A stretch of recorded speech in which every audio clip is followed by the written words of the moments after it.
ఇప్పుడు భగవద్గీత 2వ అధ్యాయం సాంఖ్యయోగంలో 13వ శ్లోకాన్ని, ఆ శ్లోకంలోని అర్థాన్ని వివరంగా చెబుతాను, శ్రద్ధగా వినండి.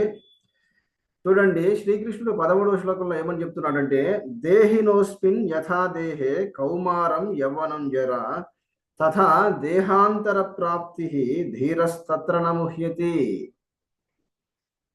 ఇక్కడ ఒక ముఖ్యమైన విషయాన్ని చెప్తున్నాను బాబు, శ్రద్ధగా వినాలి. అందరూ ఏమనుకుంటారంటే బాల్యము, యవ్వనము, ముసలితనము ఈ 3 దశలే మాకున్నాయి అని అనుకుంటూ ఉంటారు. కానీ అది వాస్తవము కాదు. అంటే దాని అర్థం 4వ దశ కూడా ఉంది. ఇది పాయింట్. బాల్యము, యవ్వనము, ముసలితనము అనే ఈ 3 దశలే కాకుండా 4వ దశ కూడా ఉంది అని ఇక్కడ భగవంతుడు చెప్తున్నాడు. మరి ఏమిటయ్యా 4వ దశ? దేహాంతర ప్రాప్తి. రాసుకోండి. దేహాంతర ప్రాప్తి అంటే మరణించిన తర్వాత జీవుడు ఇంకొక శరీరములో ప్రవేశించడం. రాసుకోండి. మరణం తర్వాత జీవుడు ఇంకొక శరీరములో ప్రవేశించడం అనే ఆ దశ కూడా ఉంది.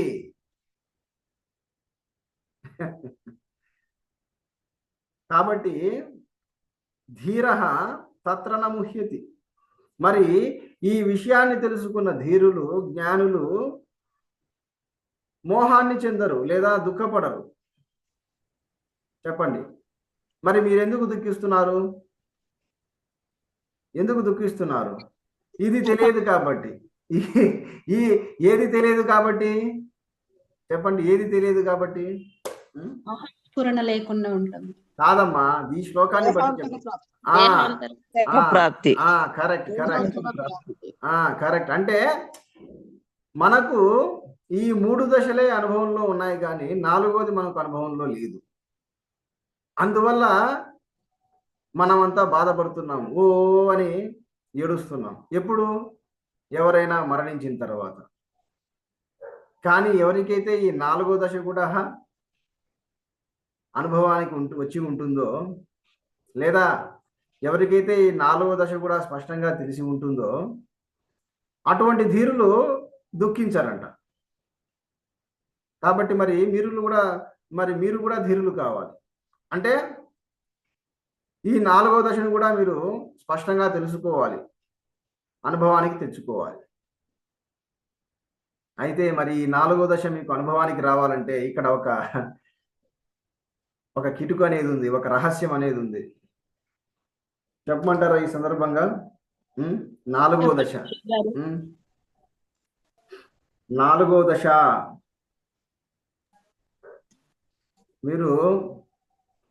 మీరు బాగా ఆలోచించండి. మీరు బాగా ఆలోచిస్తే ఈ దశ కూడా మీకు అనుభవానికి వచ్చింది. ఈ దశ మీకు ఎప్పుడూ అనుభవానికి వస్తూనే ఉంది. ఆలోచించండి. ముందు మీరు ఆలోచించి ప్రయత్నం చేయండి, ఆ తర్వాత నేను చెప్తాను. లేకపోతే ఏమవుతుంది, నేను టక్కుని చెప్పామనుకోండి, మీరు కూడా టక్కున అంతే వేగంగా మర్చిపోతారు.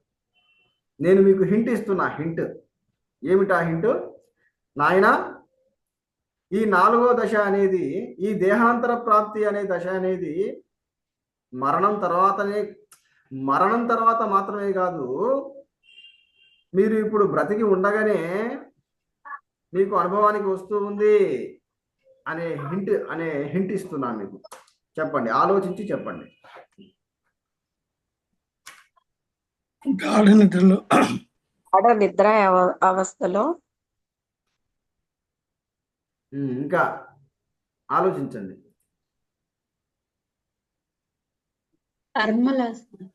తెలివచ్చిన తర్వాత నేనున్నాను అంటే గాఢ నిద్ర సూక్ష్మ శరీరం.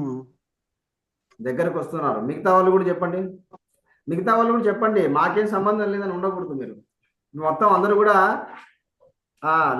లెటస్ థింక్ టుగెదర్ అన్నట్లు అందరూ కూడా తలో చేయి వేయాలి.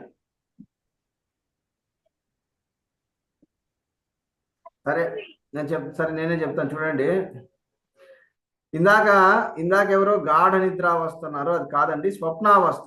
రాసుకోండి. స్వప్నావస్థలో మీకు ఇది దేహాంతర ప్రాప్తి అనేది అనుభవానికి వస్తూ ఉంది. అయితే అది స్పష్టంగా అనుభవానికి రావడం లేదు. ఇది పాయింట్.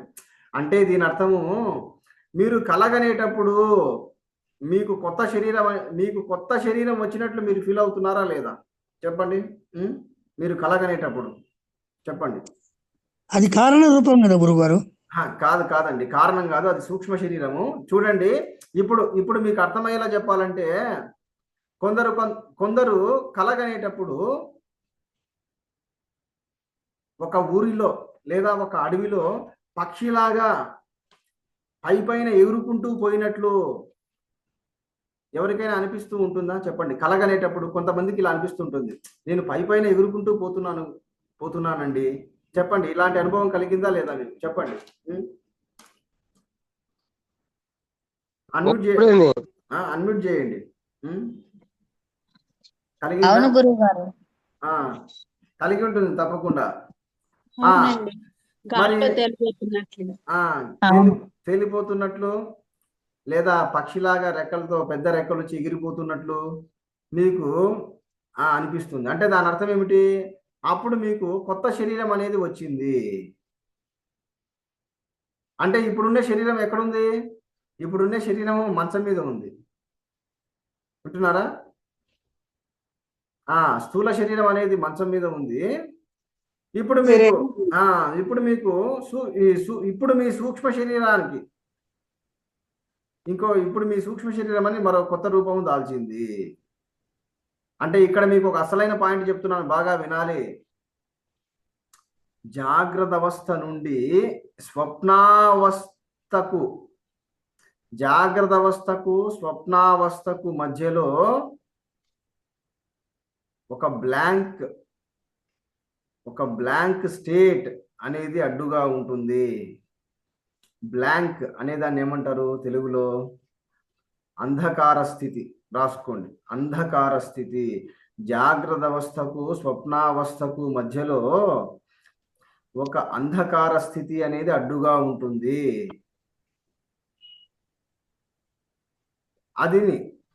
ఆ అంధకారాన్ని మీరు ఛేదించుకోగలిగితే అప్పుడు మీకు ఈ విషయం స్పష్టంగా తెలుస్తుంది. ఏ విషయం చెప్పండి? నాలుగవ దశ. అంటే మీరు స్థూల శరీరాన్ని వదిలేసి ఇంకో శరీరాన్ని పొందడం అనే ఈ ప్రాసెస్ అప్పుడు మీకు స్పష్టంగా తెలుస్తుంది. చూడండి, మనలోనే ఉంది మొత్తం. అయితే అందుకు ఎంతగానో సాధన చేయాల్సి ఉంటుంది. కంప్లీట్ అటెన్షన్ లో ఉండాల్సి ఉంటుంది. ఇందాక నేను చెప్పిన పాయింట్ అర్థమైందా? అర్థం కాలేదా చెప్పండి. పర్వాలేదు చెప్పండి, అర్థమైందా అర్థం కాలేదా? దేహాంతర ప్రాప్తి ఎప్పుడు మీకు స్పష్టంగా తెలుస్తుంది? స్వప్నావస్థలో ఉన్నప్పుడు సూక్ష్మ శరీరం, స్థూల శరీరం నుంచి సూక్ష్మ శరీరం. నేను ఇందాక చెప్పిన ప్రతి పాయింట్ మీరు రాసుకుంటూ ఉండాలి. నేనేం చెప్పాను? జాగ్రత్త అవస్థకు స్వప్నావస్థకు మధ్యలో ఏముంటుందని చెప్పాను? అంధకార స్థితి అడ్డంగా ఉంటుంది. అంధకార స్థితిని దాటుకొని వెళ్తే ఈ పాయింట్స్ అన్ని రాసుకోవాలండి. మీకు బ్లాంక్ అంటే కూడా మీకు ప్రతిదీ అది కాదండి, మీకు ప్రతిదీ కూడా నేను అర్థమయ్యేలా చెప్పాల్సి వస్తుంది. అది ఇక్కడ మీకు బ్లాంక్ అనేది ఎప్పుడు కలుగుతుంది చెప్పండి? మీరు స్పృహ తప్పి పడిపోయినప్పుడు, మీరు స్పృహ కోల్పోయినప్పుడు మీకు ఆ బ్లాంక్ పీరియడ్ ఉంటుంది, అంధకార స్థితి అనేది ఉంటుంది. అవునా కాదా? ఎవరికైనా చెప్పండి, ఎవరికైనా ఒక యాక్సిడెంట్ జరిగినప్పుడు మీలో ఎవరికైనా చిన్న చిన్న యాక్సిడెంట్లు జరిగాయా? అంటే స్పృహ తప్పి పడిపోయేంత చెప్పండి, జరిగాయా? ఎవరికైనా చెప్పండి, జరిగాయా లేదా?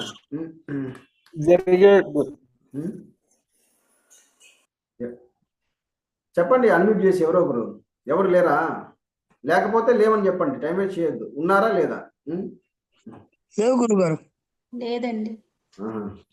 ఎవరికి జరగలేదన్నమాట. అంటే అంటే మీలో ఎవరికి స్పృహ తప్పిపోలేదు.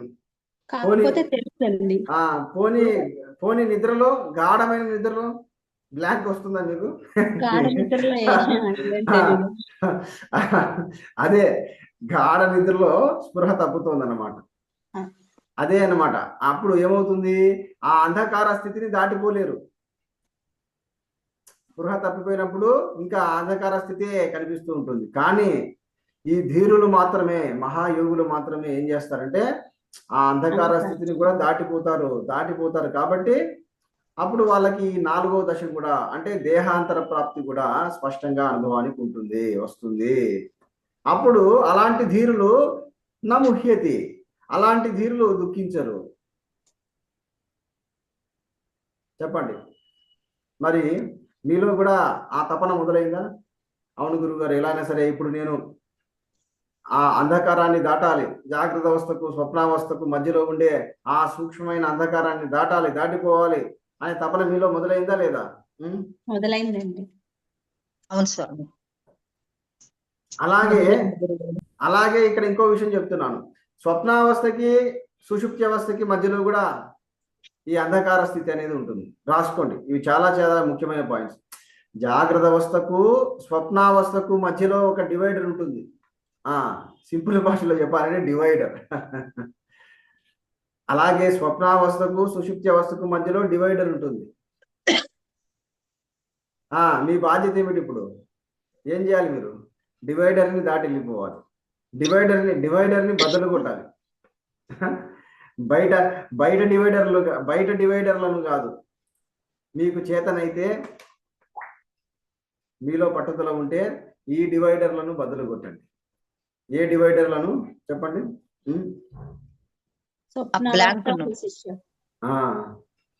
మరి ఆ బ్లాంకును బద్దలు కొట్టాలంటే మీ దగ్గర ఉండే ఆయుధం ఏమిటి? చెప్పండి, మీ దగ్గర ఉండే ఆయుధం. అదే మీ దగ్గర ఉండే ఆయుధం. అంటే నేను దృశ్యాన్ని కాదు, నేను కేవలము సాక్షి చైతన్యాన్ని, అది అది అనే స్థితిలో ఉండండి. మీరు ఎంతెంతగా ఈ సాక్షి స్థితిలో లేదా ఈ సాక్షి స్ఫురణ స్థితిలో ఎంతెంతగా అయితే ఉంటారో అంతగా మీ స్ఫురణ తప్పదు.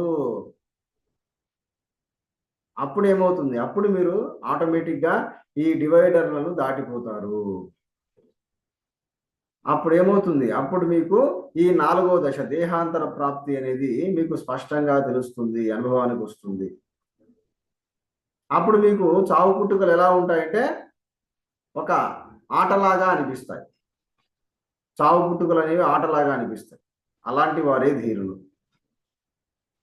సరే, ఇక మిగతా విషయాల గురించి రేపు శనివారం కూడా క్లాస్ ఉంటుందండి, తప్పకుండా అటెండ్ అవ్వండి. రేపు శనివారం రాత్రి భగవద్గీత క్లాస్లో ఇంకా ఎన్నో ముఖ్యమైన విషయాలను నేను చెబుతాను. తప్పకుండా రేపటి క్లాస్ కూడా అటెండ్ అవ్వండి. చెప్పండి, రేపు అటెండ్ అవుతారా క్లాస్కి? అవుతామండి. అవుతూ ఉండండి. చెప్పండి, ఈ రోజు క్లాస్ ఎలా అనిపించింది మీకు? ఎన్నో విలువైన విషయాలు తెలిసాయి లేదా ఈ రోజు క్లాస్ లో? చెప్పారు. ఒక్క దెబ్బతో నేను ఇందాక చెప్పాను, కాదండి, ఈ సందర్భంగా అడుగుతున్నాను, క్లాస్ ని ముగించే ముందు అడుగుతున్నాను, మీరు ఎక్కడ ఉన్నారు? ఇది చెప్పి ముగించుదాం. చెప్పండి, మీరంతా ఎక్కడ ఉన్నారు? అహం స్ఫురణలో. అద్భుతం. అది మీ కరెక్ట్ అడ్రస్ ఏమిటి? చెప్పండి. నేను అంటే నేను అంటే స్ఫురణ, అహం స్ఫురణ. ఇందాక ఎవరో చెప్పారు, నాలో నేను ఉన్నాను. నాలో నేను ఉండడం అంటే ఇదే అహం స్ఫురణలో నేనుగా ఉండడం. సంతోషం అమ్మా జానకి గారు. ఇదే స్వస్థత. రాసుకోండి, స్వస్థత అంటే ఇదేనయ్యా. స్వస్థత అంటే ఆరోగ్యం. దాని అర్థం ఏమిటి? స్వ అంటే మన స్వరూపంలో స్థిరంగా ఉండడం. ఈ రోజు క్లాస్లో మీకు నిజమైన స్వస్థత చేకూరిందయ్యా. పరిపూర్ణమైన ఆరోగ్యం లభించిందా లేదా చెప్పాలి ఇంకా. గురుజీ. ఇంకా నా క్లాసులను ఎంతగా వింటుంటే మీకు అంత ఆరోగ్యం. చెప్పండి, స్వస్థత పొందుతారా ఇంకా ఇలాగే? పొందుతాం గురుజీ. అది వాళ్ళకి చెప్పాలి. ఈ క్లాసులు మీకే కాదు, బయట బోర్డులు పెట్టుంటారు, స్వస్థత మహాసభలు. నిజానికి అసలు నిజానికి వాళ్ళకి ఆ పదాలకు మీనింగే తెలియదు. స్వస్థత మహాసభలు, పునరుజ్జీవం అని పేర్లు పెట్టి జనాలను మోసం చేస్తూ ఉన్నారు. అస్వస్థతకు గురి చేస్తున్నారు. ఈ సందర్భంగా చెప్తున్నానండి, గుర్తుపెట్టుకోండి, నిజమైన జీవుడికి నిజమైన స్వస్థత ఎప్పుడు, జీవుడికి నిజమైన ఆరోగ్యం ఎప్పుడంటే తనలో తాను ఉన్నప్పుడు, తన స్వరూపంలో తాను ఉన్నప్పుడు, అంటే తన స్ఫురణలో తాను ఉన్నప్పుడు అదే జీవుడికి క్షేమం, అదే జీవుడికి ఆరోగ్యకరం. కానీ ఎప్పుడైతే జీవుడు తనలో తాను ఉండకుండా పక్కకు వెళ్ళిపోతాడో అప్పుడు అది అనారోగ్యం, అది అస్వస్థత. చూడండి అయ్యా, ఈ రోజున మీకు స్వస్థత అంటే ఏమిటి, అస్వస్థత అనేది ఏమిటి మీకు ఎంతో తేలిగ్గా చెప్పాను. చెప్పండి, స్వస్థత ఎప్పుడు వస్తుంది మీకు? మీలో మీరు ఉన్నప్పుడు, మీ స్ఫురణలో మీరు ఉన్నప్పుడు. ఆ అస్వస్థత ఎప్పుడు మీకు చెప్పండి? స్ఫురణలో లేనప్పుడు. అస్వస్థత ఎప్పుడంటే మీ స్ఫురణను మర్చిపోయి బయట విషయాల వెంట పరుగులు తీసినప్పుడు. అది అనారోగ్యం, అది అస్వస్థత. సరేనండి, చాలా సంతోషం. మళ్ళీ రేపటి క్లాస్లో కలుద్దాం. ఓం శ్రీకృష్ణ పరబ్రహ్మణే నమః. ఓం శాంతి శాంతి శాంతి. ధన్యవాదాలు గురుజీ. ఓం తత్సత్. కృష్ణార్పణం.